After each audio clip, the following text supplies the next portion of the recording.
सिद्रा अपनी माँ से कहती है कि हमें बहुत जल्द इस सितारा को ज़ुबैर भाई से दूर करना होगा। पहला तो हमारा मिशन कामयाब हो चुका है, लेकिन बहुत जल्द अब हमें ये काम भी करना है, क्योंकि बहुत जल्द ऐसा लग भी रहा है कि सितारा अब ज़ुबैर भाई के दिल से उतरती जा रही है। क्योंकि सितारा हरकतें ही कुछ मशकूक कर रही है और इस चीज़ का अंदाज़ा ज़ुबैर को हो रहा है कि नहीं, वाकई में ज़ीनत को मैंने ऐसे ठुकरा कर और घर से बाहर निकाल कर कहीं कोई गलती तो नहीं करती है।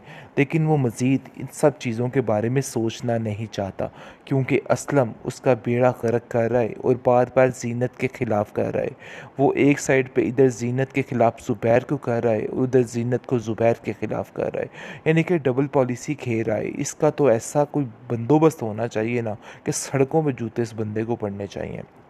आप देखेंगे कि ज़ुबैर से कैसे दोनों हाथों से हर चीज़ को खींचता चला जा रहा है। लेकिन यहाँ पर भी सितारा ये सारे मामलात देख रही है और सोचती है कि किस तरीके से इस बंदे को इससे दूर किया जाए, ताकि सारे पैसे हथियाने वाला सिस्टम जो है वो ख़त्म हो जाए। वो साफ साफ कह देती है ज़ुबैर को कि देखो ज़ुबैर, मुझे ये बात बिल्कुल भी पसंद नहीं है कि आखिर ये क्या तमाशा लगाया हुआ है इसने, और कब तक ये सारा मामला ऐसे ही रहेगा। मैं बस तुमसे यही कहना चाहती हूँ कि जितनी जल्दी हो सके इसका सारा सिस्टम साफ़ कीजिए और इसको यहाँ से निकालिए। जिस तरीके से ज़ीनत को आपने धिक्के देकर निकाला है ना, वैसे ही अब आपको असलम को भी निकालना होगा, क्योंकि मुझे असलम का उधर आना बिल्कुल भी पसंद नहीं है। जिस पर आप देखेंगे कि वो कहता है कि आखिर सितारा, तुम्हें इतनी इन्फॉर्मेशन मिलती कहाँ से है? मुझे तो इस चीज़ की समझ नहीं आती। तुम्हें हर चीज़ की खबर होती है कि क्या हो रहा है और क्या नहीं हो रहा। आखिर तुम मुझे बता सकती हो कि क्या सिस्टम है? जिसको सुनकर वो कहती है कि नहीं, ऐसी कोई बात नहीं, मैं तो बस वैसे ही बताने की कोशिश कर रही थी और समझाने की कोशिश कर रही थी। बाकी आपकी अपनी मर्ज़ी कि आप लोग क्या करना चाहते हैं और क्या नहीं करना चाहते। क्योंकि मुझे तो लगता है कि अपने पाँव पे खुद ही आप लोग कुल्हाड़ी मारे हैं, और ऐसा करने से आप लोगों का अपना ही नुकसान होगा और किसी का इन सब चीज़ों में कोई नुकसान नहीं है। मैं बस यही चाहती हूँ कि आप नुकसान से बच जाएँ। मेरा और कोई भी मतलब आपको नहीं। ठीक कर लो। आगे से आप देखेंगे कि सितारा कहती है कि मैं बहुत जल्द यहाँ से जाने वाली हूँ। यानी कि वो दिल ही दिल में ये बात करती है, क्योंकि उसने ज़ीनत का हाल देख लिया है, जो सारी ज़िंदगी इनकी खिदमत में गुजार देती है, लेकिन फिर भी उसकी कोई औकात इस घर में नहीं है। और उसको ऐसे ही ट्रीट किया जाता है कि जैसे कोई बाहर का बंदा, और कैसे धिक्के देकर उसको बाहर निकाल दिया गया। ये चीज़ सितारा के दिमाग में बैठ चुकी है और वो सोच लेती है कि बहुत जल्द वो यहाँ से जहांगीर के साथ चली जाएगी, क्योंकि यहाँ पे रहने का कोई भी फ़ायदा नहीं है। इस चीज़ की उसको बड़े अच्छे तरीके से समझ आ चुकी है। खैर, आप देखेंगे कि असलम अब कॉल पे कॉल कर रहा है और कहता है कि उन लोगों से तो पनाह ही मांगो तो अच्छा है। अरे भाई, वो अपनी ज़िंदगी में खुश और आबाद है। ज़ीनत, तुम्हें समझ क्यों नहीं आ रही? सितारा के साथ अपनी ज़िंदगी गुजार के उसकी ज़िंदगी में अब कोई कमी नहीं है। ये बात तुम अपने जहन से निकाल दो कि वो तुम्हारे बारे में सोचेगा या कुछ करेगा। ऐसा कुछ भी नहीं होने वाला है। तुम्हें बस अब ये फिक्र करनी है कि अब मैं क्या सोचता हूँ और क्या कर रहा हूँ। लेकिन अभी तक ज़ीनत को इन बातों की समझ नहीं आ रही है और वो बिल्कुल बुट दिमाग वाली ऐसे है कि जैसे पता नहीं कुछ हुआ ही नहीं है। इसलिए आप वो देखेंगे कि ज़ुबैर जो है वो कहता है कि पता नहीं क्यों मुझे ऐसा लगता है कि कहीं ना कहीं मैंने कुछ गलत कर दिया है। लेकिन उसकी माँ कहती है कि बेटा, तुमने कुछ गलत नहीं किया। तुम क्यों अपने आप को कसूरवार ठहराते हो? इन सब चीज़ों में तुम्हारी कोई भी गलती नहीं है। मैंने तुमसे पहले ही कहा था कि तुम्हारी इन सब चीज़ों में कोई गलती नहीं है। इसलिए बेहतर यही है कि अपने आप को हर बार इल्ज़ाम देना छोड़ दो, वरना तुम्हारे लिए मसला बन सकता है। ज़ीनत बेचारी इतनी मासूम है कि उसको समझ ही नहीं आ रही है कि जो कुछ कर रहा है असलम सिर्फ़ और सिर्फ़ अपने मुफाद की खातिर कर रहा है। और वो बेचारी समझ रही है कि उसकी हमदर्दी में ये सब कुछ हो रहा है। बहुत जल्द मामला ठीक हो जाएंगे, लेकिन जो घाव ज़ीनत को लगे हैं वो कभी नहीं भरेंगे। उसके दिल में हर वक्त यही रहेगा कि कुछ उसको यानी कि कुछ नहीं मिला है।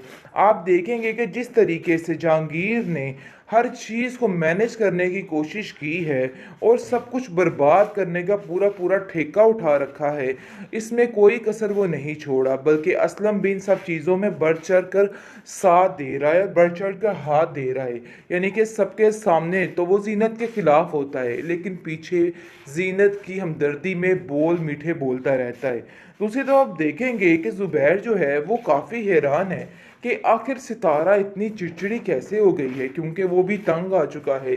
कोई चीज़ उसको वक्त पे नहीं मिलती, जीनत के होते हुए हर चीज़ उसको बिना मांगे मिल जाती थी, लेकिन अब इस चीज़ का उसको अंदाज़ा हो चुका है कि नहीं भाई, ये मामलात ऐसे नहीं बनने वाले, कुछ तो उसको करना होगा।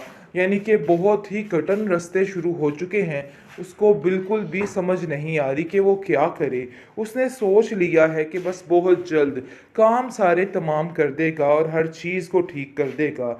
लेकिन जी आप देखेंगे कि जैसे ही वो सितारा से बात करता है और कहता है कि सितारा देखो, घर के कामों में हाथ बटाया करो, इस तरह से मामलात कभी नहीं ठीक हो सकते। जिसको सुनकर वो काफ़ी गुस्से में आ जाती है और कहती है कि आखिर क्या बात कर डाली आपने, मैं ऐसा हरगिज़ नहीं कर सकती। कौन से काम, कैसे काम, मुझे इन कामों को करने की बिल्कुल भी आदत नहीं है। ये बात अपने जहन में अच्छे तरीके से बिठा के रखिएगा। जिसको सुनकर आप देखेंगे कि वो कहता है कि आखिर तुम्हें क्या हो गया है, मुझे तो कुछ समझ नहीं आ रही। देखो अपने दिमाग को दुरुस्त करो और घर के काम में ध्यान दो, क्योंकि मैं भी देख रहा हूँ कि तुम्हारा बिल्कुल भी किसी चीज़ में ध्यान नहीं है। मुझे ये चीज़ बिल्कुल भी पसंद नहीं है। बस मैं तुमसे इतना ही कहना चाहता हूँ कि अपने आप को ठीक कर लो। आगे से आप देखेंगे कि सितारा कहती है कि मैं बहुत जल्द यहाँ से जाने वाली हूँ।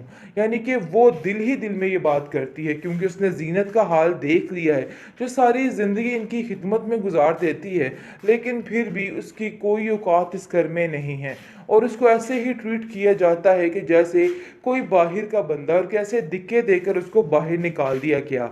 ये चीज़ सितारा के दिमाग में बैठ चुकी है और वो सोच लेती है कि बहुत जल्द वो यहाँ से जहांगीर के साथ चली जाएगी, क्योंकि यहाँ पे रहने का कोई भी फ़ायदा नहीं है। इस चीज़ की उसको बड़े अच्छे तरीके से समझ आ चुकी है। खैर आप देखेंगे कि असलम अब कॉल पे कॉल कर रहा है और कहता है कि उन लोगों से तो पनाह ही मांगो तो अच्छा है। अरे भाई, वो अपनी ज़िंदगी में खुश और आबाद है जीनत, तुम्हें समझ क्यों नहीं आ रही। सितारा के साथ अपनी ज़िंदगी गुजार के उसकी ज़िंदगी में अब कोई कमी नहीं है। ये बात तुम अपने जहन से निकाल दो कि वो तुम्हारे बारे में सोचेगा या कुछ करेगा। ऐसा कुछ भी नहीं होने वाला है। तुम्हें बस अब ये फ़िक्र करनी है कि अब मैं क्या सोचता हूँ और क्या कर रहा हूँ। लेकिन अभी तक ज़ीनत को इन बातों की समझ नहीं आ रही है और वो बिल्कुल बुट दिमाग वाली ऐसे है कि जैसे पता नहीं कुछ हुआ ही नहीं है। इसलिए आप वो देखेंगे कि ज़ुबैर जो है वो कहता है कि पता नहीं क्यों मुझे ऐसा लगता है कि कहीं ना कहीं मैंने कुछ गलत कर दिया है। लेकिन उसकी माँ कहती है कि बेटा, तुमने कुछ गलत नहीं किया, तुम क्यों अपने आप को कसूरवार ठहराते हो। इन सब चीज़ों में तुम्हारी कोई भी गलती नहीं है। मैंने तुमसे पहले ही कहा था कि तुम्हारी इन सब चीज़ों में कोई गलती नहीं है। इसलिए बेहतर यही है कि अपने आप को हर बार इल्ज़ाम देना छोड़ दो, वरना तुम्हारे लिए मसला बन सकता है।